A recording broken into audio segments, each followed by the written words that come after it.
Bismillahirrahmanirrahim. Assalamualaikum warahmatullahi wabarakatuh. Saya Syafitri Nurfiza dari kelas Anfulan Reguler B. Kali ini saya akan melakukan presentasi terkait akuntansi perkebunan. Yang pertama adalah sejarah perkebunan. Sejarah perkebunan di negara-negara berkembang seperti di Indonesia tidak dapat dipisahkan dari perkembangan kolonialisme dan kapitalisme. Di negara-negara berkembang, pada umumnya perkebunan hadir sebagai perpanjangan dan perkembangan kapitalisme agraris barat yang diperkenalkan melalui sistem perekonomian kolonial. Bangsa Indonesia sejak awal kolonial sampai sekarang tidak dapat dipisahkan dari sektor perkebunan, karena sektor ini memiliki arti yang sangat penting dan menentukan dalam pembentukan berbagai realitas sosial dan ekonomi masyarakat di berbagai wilayah Indonesia. Ketangguhan perkebunan teruji manakala krisis moneter melanda Indonesia. Kekuatan gelombang krisis bisa dibayangkan karena mampu menghancurkan perekonomian Indonesia. Namun justru di atas krisis itulah perkebunan memberikan manfaat terbesar bagi pelakunya.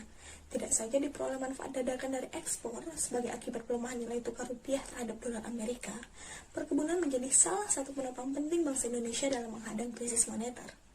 Dan kini terbukalah cakrawala baru perkebunan Indonesia. Akumulasi sejarah telah menunjukkan kekuatan modal, manajemen, penelitian, dan penemuan benih unggul, pendidikan khusus hingga pemasaran untuk menegakkan perkebunan yang lebih kokoh. Kini pengokoh tersebut dilengkapi dengan demokratisasi di dalam dan di sekitar perkebunan.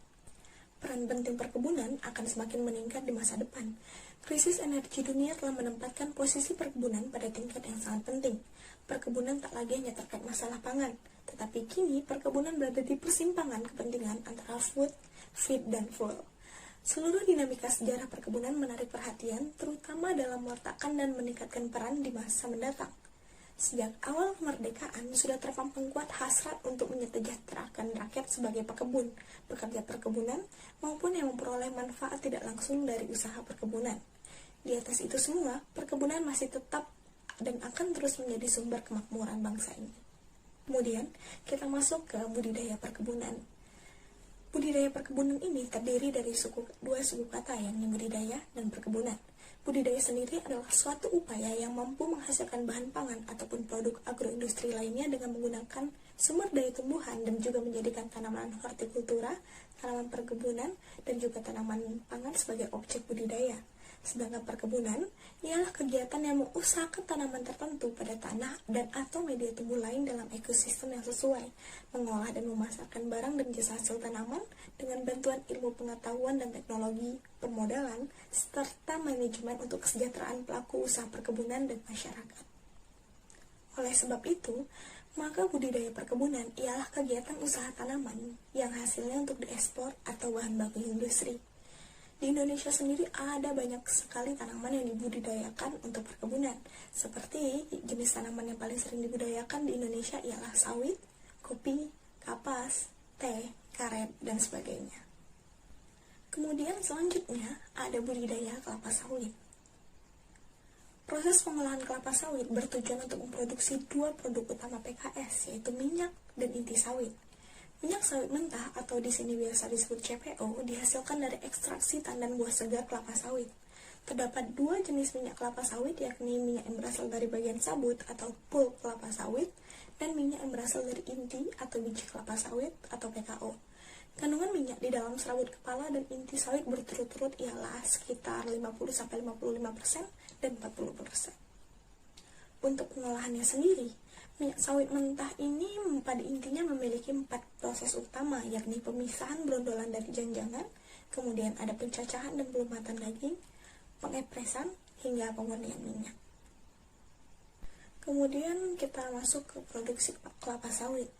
Produksi kelapa sawit ini memiliki berbagai macam tahap. Yang pertama ialah pemilihan bahan baku. Bahan baku sesuai kriteria panen atau tandan makan panen ini untuk memperoleh hasil produksi atau CPO atau minyak kelapa sawit mentah dengan kualitas yang baik dengan rendamen minyak yang tinggi. Kemudian masuk ke stasiun timbangan hingga stasiun sortasi dengan penyertiran tingkat kematangan buah menurut fraksinya. Setelah dari stasiun sortasi, masuk ke stasiun perebusan di mana bertujuan untuk memudahkan ekstraksi minyak pada proses pengempalan.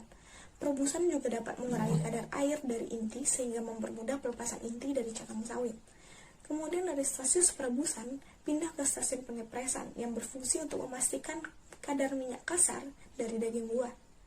Kemudian ada stasiun pengutipan atau pemurnian minyak, masuk ke stasiun pengumpul jangan kosong, stasiun tangki penimbunan minyak, stasiun pengutipan inti, stasiun pemurnian air, stasiun pembangkit tenaga, stasiun ketel uap, dan terakhir ialah stasiun air limbah. Itulah proses produksi hingga pengolahan kelapa sawit. Selanjutnya, kita masuk ke industri hilir. Yang pertama, apa sih industri hilir? Industri hilir merupakan salah satu jenis golongan industri berdasarkan proses produksinya. Industri hilir merupakan sebutan bagi industri yang hanya mengolah barang setengah jadi menjadi barang jadi yang siap dipakai. Jadi, apa sih tujuan industri hilir itu? Ada berbagai barang di dunia ini yang pembuatannya memerlukan proses yang terbilang panjang. Apabila dimulai dari bahan mentahnya, akan memerlukan waktu yang lama dan biaya yang tidak sedikit pula.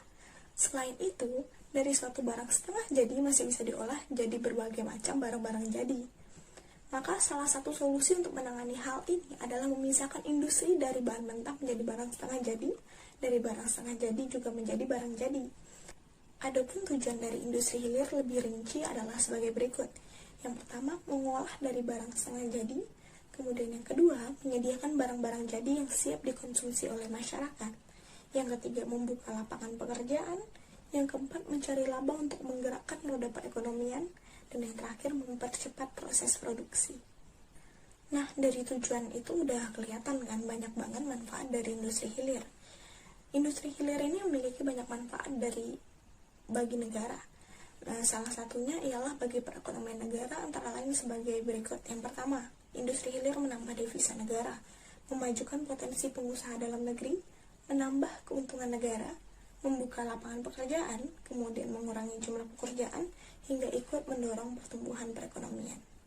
Kemudian, apa aja sih contoh-contoh industri hilir? Industri hilir ini kan industri yang menyediakan barang-barang yang siap dipakai oleh masyarakat atau konsumen.